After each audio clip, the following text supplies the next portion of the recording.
Breaking news Punganur చిన్నారి ఘటనపై మాటల యుద్ధం కొనసాగుతోంది. చిన్నారి ఆస్ఫియా హత్యపై రాజకీయ దుమారం చెలరేగుతోంది. చిన్నారి మృతిపై సమగ్ర విచారణ చేస్తాము అంటున్నారు ఏపీ హోంమంత్రి అనిత. ఆస్ఫియాను చంపిన వారిని అరెస్ట్ చేస్తామని హోంమంత్రి అనిత చెబుతున్నారు. 6 ఏళ్ల ఆస్ఫియా మృతిపై వైసీపీ రాజకీయం చేస్తోందని ధ్వజమెత్తారు. 6 ఏళ్ల బాలికపై అత్యాచారం జరిగిందనడం సిగ్గుచేటని అంటున్నారు. పొంగనూరు బాలిక మృతిపై మాజీ మంత్రి రోజా దిగ్భ్రాంతిని వ్యక్తం చేశారు. ప్రభుత్వ అసమర్థతతోనే ఆస్ఫియా హత్య జరిగింది అని రోజా అంటున్నారు. సీఎం సొంత జిల్లాలోనే ఆడపిల్లలకు రక్షణ లేదు అని రోజా విమర్శిస్తున్నారు. ఆస్ఫియా తండ్రి అజ్ముతుల్లాతో మాట్లాడారు సీఎం చంద్రబాబు. ఇలాంటి ఘటనలు జరగకుండా చూడాలి అని అజ్ముల్లా కోరారు. ఒక్కసారి ఘటనకు సంబంధించి ఎవరెవరు ఏమేమి మాట్లాడారో చూద్దాం. చంద్రబాబు నాయుడు సొంత జిల్లా చిత్తూరు పొంగనూరు నియోజకవర్గంలో 7 ఏళ్ల పాపని కిడ్నాపర్లు మరి ఏ విధంగా తీసుకువెళ్లి చంపేశారో ఆ ఉదంతం చూస్తే నిజంగా ప్రతి ఒక్కరికి గుండె ద్రవించిపోతుంది. ఆడపిల్లలున్న తల్లిదండ్రులకైతే పిల్లల్ని స్కూల్ కి పంపించాలంటేనే భయం వేస్తుంది. నిజంగా సొంత జిల్లాలో ఇలాంటి ఒక కిడ్నాప్ హత్య జరిగింది అంటే అది చంద్రబాబు నాయుడు గారి అసమర్థత కాదా, ఈ ప్రభుత్వం అసమర్థత కాదా అని నేను అడుగుతున్నా. ఎందుకంటే లాస్ట్ సండే 29వ తేదీన ఆ పాప రాత్రి అదృశ్యమైంది. 4 రోజులు ఆ చుట్టుపక్కల ప్రాంతాల్లోనే ఉన్నా కూడా పోలీసులు పట్టించుకోలేకపోయారు. ఎందుకంటే వారికి నిర్లక్ష్యం. తల్లిదండ్రులు కంప్లైంట్ ఇచ్చినా పోలీసులు పట్టించుకోకపోవడం వల్ల ఆ అమ్మాయి ఆ ఇంటికి 4 కిలోమీటర్ల దూరంలో ఉన్న సమ్మర్ స్టోరేజ్ లో శవమై తేలింది అంటే మరి హోంమంత్రి ఏం చేస్తున్నట్టు, ఈ ముఖ్యమంత్రి ఏం చేస్తున్నట్టు, ఈ డిప్యూటీ ముఖ్యమంత్రి ఏం చేస్తున్నట్టు నేను అడుగుతున్నాను.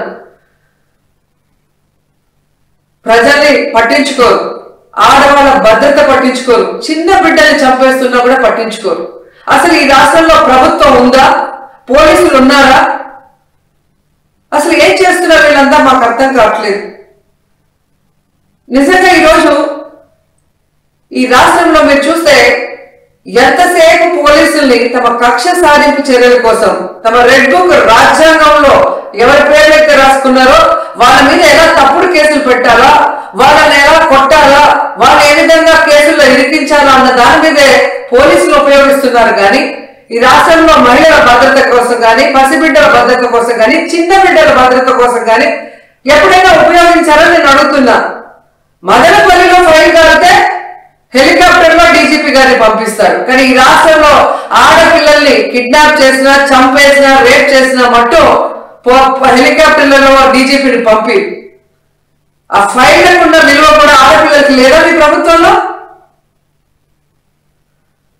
ఈరోజు ఎంత సిగ్గుచేటంటే ముఖ్యమంత్రి గారి సొంత జిల్లా చిత్తూరులోనే ఇలా జరిగిందంటే ఇక రాష్ట్రంలో ఎలాంటి పరిస్థితులు ఉన్నాయో ఒకసారి ఆలోచించండి. మీరే చూసారు గుడ్లవల్లేరులో 300 మంది ఆడపిల్లలు తమకు అన్యాయం జరుగుతుంది, బాత్రూమ్ లో కెమెరాలు పెట్టారని చెప్పి ఏడిస్తే కూడా వాళ్ళని భయపెట్టి, వాళ్ళని కొట్టి, లీవ్లు ఇచ్చి వాళ్ళ ఇంటికి పంపించేసి కేసు క్లోజ్ చేశారు. కానీ ఏ రోజైనా హోంమంత్రి కానీ ఆ ప్రభుత్వం నుంచి ఎవరైనా ఒకరు పోయి వాళ్ళ ఆవేదన ఏంటి అని తెలుసుకుని దానికి పరిష్కారం చెప్పారా? ముచ్చుమరిలో 9 ఏళ్ల పాప ముక్కలేసి చేసి చంపేస్తే ఆ శవాన్ని ఇచ్చేదానికి కూడా మీకు సమర్థత లేదు. ఆ తల్లిదండ్రులు ముఖ్యమంత్రి గారు రావాలి, హోంమంత్రి గారు రావాలి, మా బిడ్డని మాకు ఇవ్వాలి అని చెప్పి అడుగుతుంటే కూడా పట్టించుకోలేదు మీరు. మీకు ఆడవాళ్ళంటే నిర్లక్ష్యం. నిజంగా అదే చంద్రబాబు నాయుడు ఎక్కడైతే నివసిస్తున్నాడో విజయవాడలో లోకేష్ నియోజకవర్గంలో ఒకే రోజులో 24 గంటల్లో 3 మైనర్ బాలికల మీద అఘాయిత్యం జరిగిందంటే ఇంతకన్నా సిగ్గుచేటు ఏమైనా ఉందా? పరిపాలించేదానికి చంద్రబాబు నాయుడుకి కానీ, హోంమంత్రికి కానీ, లోకేష్కి కానీ అసలు అర్హత ఉందా నేను అడుగుతున్నాను.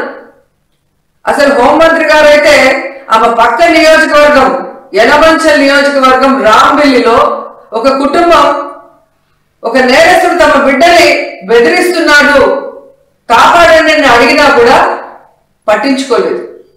ఆ నేరస్తుడు జైల్లో నుంచి బెయిల్ తీసుకొని వచ్చి అమ్మాయిని చంపేసినా కూడా దిక్కులేని పరిస్థితి. ఇంకెందుకు హోంమంత్రి? హోంమంత్రి ఒక ఆడపిల్ల, ఖచ్చితంగా గురించి తెలుసుకొని ఆడవారికి న్యాయం చేస్తుందన్న నమ్మకంలో ఈరోజు ఏ విధంగా మట్టేశారో మనం చూస్తున్నాం. ఈ రోజు కూడా మీరు చూస్తే జగన్మోహన్ రెడ్డి గారు పుంగునూరుకి 9వ తేదీ వస్తున్నారు అని తెలియగానే ఎక్కడ తమ ప్రభుత్వ అసమర్థ పరిపాలన బయటకు వస్తుందో, రాష్ట్రంలో జరుగుతున్న అన్ని విషయాల గురించి జగన్మోహన్ రెడ్డి గారు అక్కడ ప్రస్తావిస్తే తమ పరువు పోతుందన్న భయంతో ఈ రోజు ప్రభుత్వం హోంమంత్రి పరుగులు తీస్తున్నారు పుంగునూరుకి.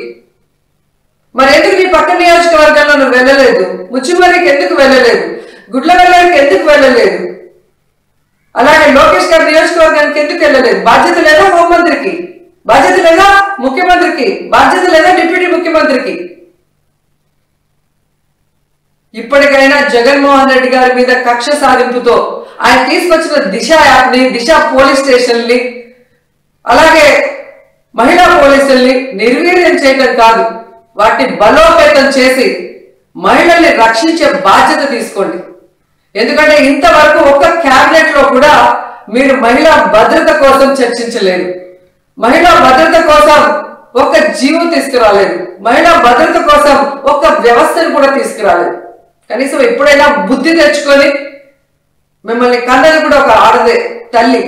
అలాంటి వాళ్ళే ఈ రాష్ట్రంలో ఆడపిల్లలు ఉన్న విషయాన్ని గుర్తించి వాళ్ళని రక్షించే విధంగా మరి దిశ యాప్ ని, దిశ పోలీస్ స్టేషన్ ని, అలాగే స్పెషల్ కోర్ట్స్ ని, మహిళా పోలీసుల్ని బలోపేతం చేయండి.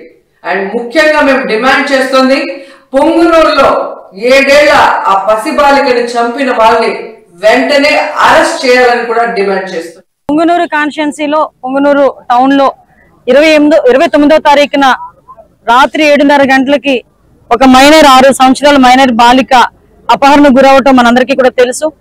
అపహరణకి గురైన వెంటనే సుమారుగా రాత్రి 11 గంటల టైంలో వాళ్ళ ఫాదర్ పోలీస్ స్టేషన్ కి వచ్చి కంప్లైంట్ ఇవ్వగా సుమారుగా ఎస్పీ దగ్గర నుంచి డిఎస్పీ లెవెల్ ఆఫీసర్స్ గాని, చుట్టుపక్కల సిఐలు, ఎస్ఐలు అందరూ కూడా సుమారుగా 2 రోజులుగా దగ్గర 12 టీములను ఏర్పాటు చేసి ఆ అమ్మాయి, అపహరణకు గురైన అమ్మాయి సజీవంగా దొరకాలి అని చెప్పి చాలా పెద్ద ఎత్తున వాళ్ళందరూ కూడా సెర్చ్ చేయడం మొదలుపెట్టారు, దర్యాప్తు చేయడం మొదలుపెట్టారు, వెతకడం మొదలుపెట్టారు. దురదృష్టవశాత్తు 2వ తారీఖున ఉదయం ఇక్కడ మనకి స్టోరేజ్ ట్యాంక్ లోని ఆ అమ్మాయి శవమై తేలటం అన్నది నిజంగా చాలా బాధాకరమైన విషయం. నిజంగా ఒక తల్లిదండ్రులకి తీరని శోకం అది. ఆ తల్లిదండ్రులకే కాదండి, చుట్టుపక్కల ఉన్న వాళ్ళు ఎవరైనా, మానవత్వం ఉన్న వాళ్ళు ఎవరైనా కూడా అటువంటి సంఘటనల్ని మనం ఎట్టి పరిస్థితుల్లోనే సపోర్ట్ చేయాల్సిన అవసరం లేదు. ప్రతి ఒక్కరు కూడా బాధపడే పరిస్థితి ఈ రోజు మనకు కనిపించింది. మల్లారు ముద్దుగా పెంచుకున్న 6 సంవత్సరాల పిల్ల బయట ఆడుకుంటా ఉంటే సడన్ గా శవమై తేలి 2 రోజుల తర్వాత ఇంటికి వచ్చిందంటే ఆ తల్లిది గాని తండ్రి గాని నిజంగా పడ్డ బాధ వర్ణనాతీతం. అటువంటి సందర్భంలో మేమందరం కూడా, ఎందుకంటే అమ్మాయి సజీవంగా దొరకాలి అని చెప్పి పోలీస్ డిపార్ట్మెంట్ దగ్గర నుంచి ఇక్కడ రాజకీయ నాయకులు గాని, ఇక్కడ ఇన్ఛార్జి గారు గాని, లోకల్ మంత్రి గారు గాని అందరూ కూడా పర్టికులర్ గా డిపార్ట్మెంట్ మీద ప్రెజర్ పెట్టి డిపార్ట్మెంట్ కూడా ఎన్ని రకాలుగా సపోర్ట్ చేశారంటే దగ్గర టవర్ డంప్ తీసుకొస్తే 2800 ఫోన్ కాల్స్ టవర్ డంప్ లో దొరికినాయి. ఆ 2800 ఫోన్ కాల్స్ ని కూడా దగ్గర 10 టీములు సపోర్ట్ చేసింది. ఎందుకు ఈ విషయాలన్నీ క్లియర్ గా చెప్తున్నానంటే చాలా ఈజీగా గవర్నమెంట్ మీద ఒక అపవాదం వేయడం బాగా అలవాటు అయిపోయింది. లేదు అనుకుంటే డిపార్ట్మెంట్ మీద ఏదో ఒక రకంగా మాట్లాడడం అలవాటు అయిపోయింది. అపహరణకి గురైంది అని కేసు నమోదు చేసిన మరుక్షణం నుంచి ఆ అమ్మాయి దొరికినంత వరకు కూడా దగ్గర 12 టీములు వర్క్ చేసినాయి. టవర్ డంప్ తీసుకొచ్చారు. వాళ్ళతోనే కాకుండా సామాజిక స్పృహతో ముస్లిం మైనారిటీకి సంబంధించిన మత పెద్దలు గాని సుమారుగా 100 మందికి పైగా, అదేవిధంగా పొంగనూరులో ఉన్న చాలా మంది పెద్దలందరూ కూడా అన్ని మతాలకు అతీతంగా బయటకు వచ్చి ఆ అమ్మాయి సజీవంగా దొరకాలని చెప్పేసి అందరూ కూడా సెర్చ్ చేయడం మొదలు పెట్టారు, సహకరించారు. దురదృష్టవశాత్తు అమ్మాయి మనకి సమయం తేలటం నిజంగా చాలా దురదృష్టం. దాన్ని కూడా రాజకీయం చేయడానికి ఈ రోజు బయటకు వచ్చి మాట్లాడే పరిస్థితి. ఆ అమ్మాయి దొరికిన తర్వాత నుంచి నేను కంటిన్యూస్ గా ఎస్పీ గారితో మాట్లాడటం, అఫీషియల్ గా మన సీఎంఓ ఆఫీస్ నుంచి కూడా మాట్లాడటం, మంత్రి గారు గాని, ఇక్కడ లోకల్ ఇన్ఛార్జ్ గారు గాని, ఫరూక్ గారు గాని అందరూ కూడా కంటిన్యూగా ఏమైంది, ఎంతవరకు వచ్చింది, నిందితులను పట్టుకోవడం అంటే ఆ రోజునే ఇంచుమించుగా ఒక 5-6 తీసుకొచ్చి వాళ్ళందరినీ కూడా దర్యాప్తు చేసి ఈ రోజు ఒక 3 అరెస్టు చూపించే పరిస్థితి ఈ రోజు వచ్చాం. ఎందుకంటే ఇది ఒక మైనార్టీకి సంబంధించిన ఇష్యూ, ముస్లిం మైనార్టీకి సంబంధించిన ఇష్యూ, చాలా సెన్సిటివ్ గా ఉండే ఇష్యూ. ఆ సెన్సిటివ్ గా ఉండే ఇష్యూని కూడా వితిన్ డేస్ లోని ఛేదించి ఈ రోజు ఎవరైతే నిందితులు ఉన్నారో వాళ్ళందరినీ కూడా 3 అరెస్టు చూపించి ఈ రోజు ఆ అమ్మాయికి న్యాయం జరిగేలా ఈ రోజు పోలీస్ డిపార్ట్మెంట్ గానీ, గవర్నమెంట్ గానీ ముందుకు వస్తా ఉంటే దాన్ని కూడా రాజకీయం చేయడానికి ఈ రోజు వైఎస్ఆర్సీపీ నాయకులు బయటకు వచ్చి వాళ్ళ గురించి మాట్లాడే పరిస్థితి. ఏమంటే ఒక ఆడపిల్లని మామూలుగా అత్యాచారం జరిగిందంటేనే బయటకు వస్తే ఒక మగపిల్లడు ఏడిపించాడంటేనే ఇంటికి వెళ్ళి అమ్మాయి చెప్పుకోవడానికి కూడా సిగ్గుపడుతుంది, బాధపడుతుంది. ఆ విషయాన్ని బహిర్గతంగా చెప్పడానికి కూడా చాలా మంది కుటుంబాల వాళ్ళు బయటకు రారు. అటువంటి ఒక ముస్లిం మైనార్టీ బాలిక చనిపోయి ఆ అమ్మాయిని అక్కడ పడేసిన తర్వాత బయటకు వచ్చి వీళ్ళు అత్యాచారం జరిగిందని సాక్షి టీవీలో ఏ రకంగా వాళ్ళు మాట్లాడగలుగుతున్నారండి? అంటే ఒక మైనర్ బాలిక హత్యను కూడా రాజకీయం చేసి ఆ అమ్మాయిని కూడా వీధిలో పెట్టడానికి ప్రయత్నం చేస్తున్నారు. నేను ఇంత మాట్లాడుతున్నాను కానీ బాలికనే మాట్లాడుతున్నాను కానీ అమ్మాయి పేరుని ఎక్కడ కూడా మేము బయట ప్రస్తావించట్లే. అంటే ఎవరైనా సరే అటువంటిది అత్యాచారం జరిగింది అని చెప్పి వాళ్ళే డిక్లేర్ చేసేసి అమ్మాయి పేరును కూడా బయటకు తీసుకొచ్చి ఈ కుటుంబాన్ని ఇంకా మనోవేదనకి గురి చేసే పరిస్థితి కనిపిస్తా ఉంటే ఎందుకు ఊరుకోవాలి? ఈ రోజు ఇదిగో నా దగ్గర పోస్ట్ మార్టం రిపోర్ట్ ఉంది. సుమారుగా 5 డాక్టర్లు కలిపి సిగ్నేచర్ చేసి ఇచ్చిన పోస్ట్ మార్టం రిపోర్ట్. ఎటువంటి సెక్షువల్ అసాల్ట్ లేదు, ఆ అమ్మాయి బట్టలు కూడా ఎక్కడ కూడా చిరగలేదు, చిన్న గాయం కూడా లేదు, ఆ అమ్మాయిని చంపిన తర్వాతనే నేలలో పడవేయడం జరిగింది అని చెప్పి క్లియర్ గా ఒక పోస్ట్ మార్టం రిపోర్ట్ ఇస్తే దాన్ని కూడా అంటే వీళ్ళేదో పెద్ద డాక్టర్ లాగా, వీళ్ళేదో పెద్ద లాయర్ లాగా, వీళ్ళేదో చంపేశారు, వీళ్ళేదో 4 కలిపి అత్యాచారం చేశారు, 4 రోజులు తర్వాత అమ్మాయి బయటకు వచ్చింది. ఎందుకండి అబద్ధాలు ఆడాల్సిన అవసరం? ఒక మైనారిటీకి సంబంధించిన ఒక బాలిక తాలూకా చావును కూడా రాజకీయం చేయడానికి చూస్తున్నారంటే వీళ్ళు ఏ రకంగా ఆలోచించాలో ఒకసారి అర్థం చేసుకోండి. నేను ఒకటే అడుగుతున్నా, నేను వచ్చేటప్పుడు 2-3 ప్రెస్ మీట్లు చూసా. జగన్మోహన్ రెడ్డి వస్తున్నాడు, ఏరే అయ్యాం రా అయ్యాను వద్దని చెప్పట్లేదు. రాజకీయం చేయమాక. నీ హయాంలో సుమారు కొన్ని 100 మందికి అత్యాచారాలు జరిగినాయి. నీ సొంత కాన్షియన్సీ పులివెందుల కాన్షియన్సీలోనే నాగమ్మ ఒక ఆవిడని చంపేస్తే, అతి క్రూరంగా చంపేస్తే మేమందరం వెళ్తే ఆ రోజు మా మీద అట్రాసిటీ కేసులు పెట్టావు. ఈ రోజు వరకు దాని అత్యగతి లేదు. నీ సొంత నియోజకవర్గం, నువ్వు వింటున్న ఇంటి దగ్గరలోనే ఒక వెంకటరెడ్డి అనే ఒక అమ్మాయిని సామూహిక అత్యాచారం చేస్తే ఈ రోజు వరకు పట్టుకునే దాఖలాలు కనిపించలేదు. 5 సంవత్సరాలు వచ్చి పరామర్శించి వెళ్తా అంటే నీ ఇష్టం, అది కాదని చెప్పట్లే. మరి ముఖ్యమంత్రి హయాంలో ఉండి ఇన్ని వేల మంది, ఇన్ని 100 మంది ఆడపిల్లకి హత్యలు జరిగినప్పుడు ఆ రోజు ఎందుకు తాడేపల్లి కొంపలోంచి ఒక్కరోజు కూడా బయట పెట్టలేదు? అడుగు. ఈ రోజు రాజకీయం చేయడానికి నీకు ఒక అవకాశం దొరికిందని చెప్పి రాజకీయం చేయడానికి వస్తున్నావా? ప్రభుత్వం మీద బురద చల్లడానికి వస్తున్నావా? దీనికి ఒత్తాస పలుకుతో చాలా మంది బయటకు వచ్చి మాట్లాడే పరిస్థితి. నేను ఒకటే కోరుకుంటున్నా, ఆడపిల్లకి అన్యాయం జరిగింది, ఎస్ మనందరం కలిసి కూర్చొని ఎట్టి పరిస్థితుల్లోనైనా మనందరం కూడా ఎలా మాట్లాడాలి, ఎలాగ అమ్మాయిని కుటుంబానికి భరోసా ఇవ్వాలన్న ఆలోచన మనం చేయాలి. ఈ రోజు ఆ కుట్టడు దుఃఖంతో ఉన్నది ఆ కుటుంబం. ఆ అమ్మాయి వాళ్ళ తల్లిదండ్రుల దగ్గరికి వెళ్తే వాళ్ళు కోరుకున్నది ఒకటే, మమ్మల్ని రాజకీయాల్లోకి లాక్కండి, మా అమ్మాయి చనిపోయింది. ఇప్పటికే మా అమ్మాయి చనిపోయిన తర్వాత కూడా ఈ రోజు అత్యాచారం జరిగిందని చెప్పేసి వేనుకొని వార్తలన్నీ రాస్తున్నారు. దయచేసి అలాంటి వద్దు. మా అమ్మాయికి జరిగిన అన్యాయం వేరే వాళ్ళకి జరగకుండా చూడండి, శిక్షించండి, అది మాకు చాలు అని చెప్పి చేతులు పట్టుకుని బతిమాలే పరిస్థితి ఈ రోజు కనిపిస్తా ఉంది. దయచేసి మానవతా దృక్పథంతో ఒక్కసారి ఆలోచించండి.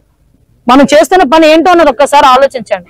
ఈ రోజు మేము 3 మంత్రులు వచ్చామండి. ఈ రోజు ఒక ఆడపిల్లకి అన్యాయం జరిగింది, ఆ అమ్మాయి చనిపోయింది, ఆ కుటుంబానికి భరోసా కల్పించాలని మన ఫరూక్ గారు గాని, లోకల్ మన మినిస్టర్ గారు రామప్రసాద్ రెడ్డి గారు కానీ, నేను గాని డే ఫస్ట్ నుంచి కూడా మాతో వచ్చిన బాబు గారు కానీ, మన మదనపల్లి ఎమ్మెల్యే గారు కానీ, షాజహాన్ గారు కానీ అందరం కలిసి ఇక్కడికి వచ్చి మేము మాట్లాడుతూ ఉంటే ఇక్కడికి వచ్చి రెచ్చగొట్టే ధోరణిలోని వైఎస్ఆర్సీపీ వాళ్ళు చేసే ప్రతి పరిస్థితిని కూడా ప్రజలు కూడా గమనించాలి. దయచేసి మైనారిటీ పెద్దలు కూడా గమనించండి. ఈ రోజు మేమందరం కూడా మీకు భరోసా కల్పించడానికి, ఆ కుటుంబాన్ని భరోసా కల్పించడానికి, ఫర్దర్ గా ఇలాంటివి జరగకుండా చూసుకోవడానికి మేమందరం కూడా ప్రయత్నం చేస్తున్నాం. మేమందరం కూడా అదే బాటలో ఉన్నాం. దయచేసి మీరందరూ కూడా మాకు సహకరించండి. పోలీస్ డిపార్ట్మెంట్ తాలూకా పనితీరుని కూడా ఈ విషయంలో మేము ప్రశంసించాలి.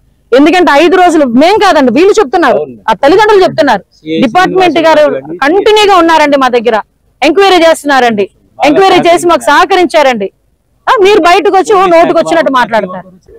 వాళ్ళు అప్పుడు మాట్లాడరు, ఇప్పుడు మాట్లాడడానికి ప్రయత్నం చేస్తారు. అదే ప్రజలు కూడా నేను విజ్ఞప్తి చేసేది ఏంటంటే ఇలాంటి మాటలు నమ్మకండి, తిరిగి మీరు వాళ్ళు ప్రశ్నించండి అని మేము చెప్తున్నాం. ఎందుకంటే ఇంతమంది అమ్మాయిలు మిస్ అవుతున్నారని ఆ రోజు చెప్తే ఆ రోజు ఎవరు మాట్లాడలే. ఈ రోజు ఎక్కడ కూడా అటువంటి సంఘటనలు జరగకుండా, ముఖ్యంగా నేను ఇక్కడికి వచ్చిన తర్వాత ఒక డెమోక్రటిక్ పార్టీకి సంబంధించిన వాళ్ళు కూడా బయటకు వచ్చి ఈ రోజు కొంతమంది మా ఎమ్మెల్యేలు కూడా కొంతమంది బయటకు వచ్చి ఇక్కడ గాంజా డ్రగ్స్ ఇవన్నీ కూడా విపరీతంగా పెరిగిపోయినాయి, వాటిని కూడా అరికట్టాలని చెప్తే ఎస్పెషల్ మేము దాని మీదే పని మీద ఉన్నాం. ఈ 100 రోజుల పరిపాలనలో గంజాని డ్రగ్స్ ని అరికట్టడానికి నార్కోటిక్ టాస్క్ ఫోర్స్ కూడా ఏర్పాటు చేస్తున్నాం. అది కేబినెట్ అప్రూవల్ అయిన తర్వాత దాన్ని లాంచ్ కూడా చేస్తాము. గంజా నిర్మూలించడంలోని మేము ఎట్టి పరిస్థితుల్లోనే ఒక స్టెప్ బ్యాక్ స్టెప్ కూడా మేము వేయట్లే. అట్ ద సేమ్ టైం గంజాలు ఎక్కడైనా సరఫరా జరిగినా, గంజాలు యూజ్ చేసినా కూడా ఇమీడియట్ గా యాక్షన్ తీసుకోండి ప్రతి డిపార్ట్మెంట్ వాళ్ళ పోలీస్ డిపార్ట్మెంట్ వాళ్ళకి ఆదేశాలు కూడా ఇవ్వడం జరిగింది. అటువంటి సంఘటనలు ఏమైనా కనిపించినా దయచేసి ప్రజలు కూడా పోలీస్ డిపార్ట్మెంట్ వాళ్ళకి సహకరించాల్సిందిగా కోరుకుంటున్నారు. మాంగళ్య షాపింగ్ మాల్ లా ఏమున్నా స్పాట్ గిఫ్ట్ ఇస్తుర్రంట రండిగా. మాంగళ్య షాపింగ్ మాల్ లో దసరా స్పాట్ గిఫ్ట్ పక్కా. ప్రతి 1000 రూపాయల కొనుగోలుపై ఖచ్చితమైన స్పాట్ గిఫ్ట్. ఈ ఆఫర్ అక్టోబర్ 1 నుంచి 11 వరకు మాత్రమే. మాంగళ్య షాపింగ్ మాల్ తెలంగాణ. విన్నారా, మాంగళ్య షాపింగ్ మాల్ లా ఏమున్నా స్పాట్ గిఫ్ట్ ఇస్తుర్రంట రండిగా.